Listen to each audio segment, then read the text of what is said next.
Welcome to Charles Travels, the podcast where we explore the most fascinating destinations and stories from around the world. I'm your host, Charles, and I'm excited to share with you our first segment today. We're taking you to Italy, a country renowned for its rich history, art, architecture, and of course, delicious cuisine. But today, we're not talking about the usual tourist attractions or hidden gems. Instead, we're diving into a story that's making headlines in the art world. A recent heist at the Magnani Rocca Foundation, a private art museum located in a villa outside Parma, has left the art community stunned. On the night of March 22nd, 4 masked men stole 3 priceless artworks from the museum, including pieces by Pierre-Auguste Renoir, Paul Cézanne, and Henri Matisse. The thieves gained access to the villa by forcing open one of its main doors and made off with the valuable artworks in just 3 minutes.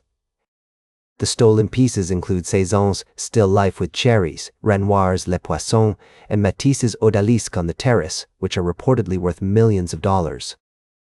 The investigation is currently being conducted by the Parma Carabinieri and the Carabinieri Unit for the Protection of Cultural Heritage.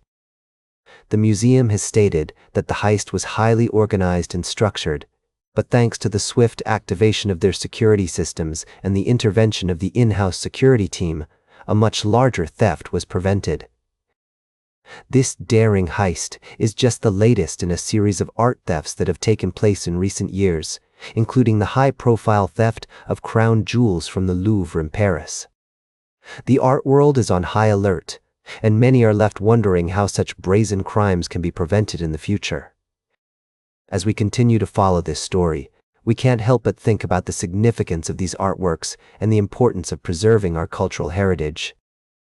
The Magnani Rocca Foundation is home to an impressive collection of art pieces, including works by Titian, Dürer, Rubens, Goya, Canova, and De Chirico, making it a must-visit destination for art lovers. We'll be right back with more fascinating travel adventures on Charles Travels. Welcome back to Charles Travels, folks. I hope you're enjoying the journey so far. As we continue to explore the world of technology and innovation, I'd like to take you to a place where social media meets exclusivity. You might have heard the rumors, but now it's official. Instagram is testing a premium subscription service, aptly named Instagram Plus. Imagine being able to view Instagram stories without the poster knowing, or extending your stories to last 48 hours instead of the usual 24. These are just a few of the features that Instagram Plus has to offer, for a price, of course. The cost? A range of approximately $1.07 to $2.20 per month, depending on your location. Now, I know what you're thinking, is this really worth it? Well, for some users, the answer might be yes. The ability to create multiple specific audience lists, give super likes on stories, and increase the visibility of one story per week via a spotlight feature could be a game changer for influencers, businesses, or anyone looking to boost their online presence. But what about the average user? Will they be willing to pay for these premium features? That's the question Meta is trying to answer with this test. The company has already seen success with its Meta Verified subscription, which offers a paid verification badge for Instagram and Facebook users. But this new service is targeting a different demographic, the everyday user who wants more control over their Instagram experience.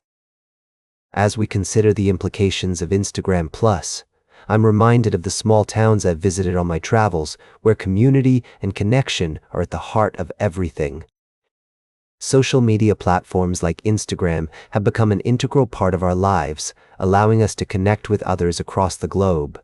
But as we navigate this digital landscape, it's essential to ask ourselves, what are we willing to pay for, and what do we value most in our online interactions? The test is currently taking place in Mexico, Japan, and the Philippines, but it's likely that Instagram Plus will roll out to more countries soon. And now, as we take a break from the world of technology, I want to leave you with a thought. What does exclusivity mean to you in the digital age? Is it about having access to premium features, or is it about something more profound? Welcome back to Charles Travels. As we conclude our journey today, I'd like to take you to the heart of London, where a story of politics and principle has been unfolding. You might have heard about Andrew Rosendale, the MP who defected from the Conservatives to reform UK back in January. What you might not know is that this decision led to him being locked out of his old constituency office in Romford, a place he had called his professional home since 2001. As the first sit here, reflecting on the events that have transpired, I am reminded of the intricacies of human relationships and the delicate balance of power. Mr. Rosendale's decision to defect was not just a political move, it was a personal choice that would impact not only his career but also his ability to serve his constituents effectively. The Romford Conservative Association, which runs the building where Mr. Rosendale's office is located, took the step of changing the locks after his defection, citing that his license to use the premises was tied to his membership in the Conservative Party. This move, while perhaps expected, raises questions about the nature of political allegiance and the spaces we occupy.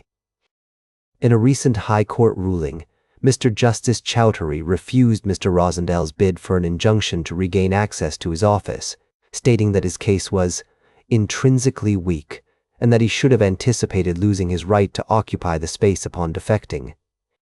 The judge's decision highlights the practical realities of political life, where allegiances and spaces are often closely tied.